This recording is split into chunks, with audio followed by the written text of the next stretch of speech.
মুস্তাফিজুর রহমানের জন্য একের পর এক সুখবর।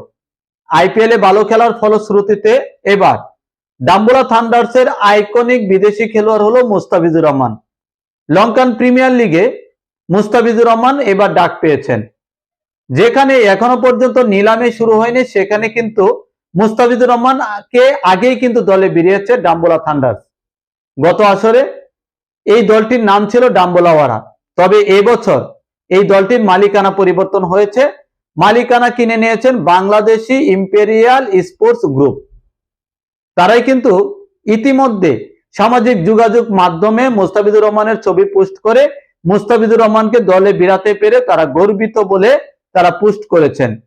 তার মানে বুঝতেই পারছেন, বিদেশি আইকনিক প্লেয়ার হিসেবে মুস্তাফিজুর রহমান বাংলাদেশের কাটার মাস্টার, তিনি শ্রীলঙ্কার প্রিমিয়ার লিগে খেলবেন।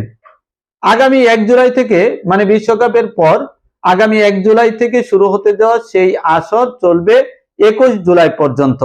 এখন পর্যন্ত 24 দেশের 500-র বেশি খেলোয়াড় এই লিগে নাম লিখিয়েছেন খেলার জন্য।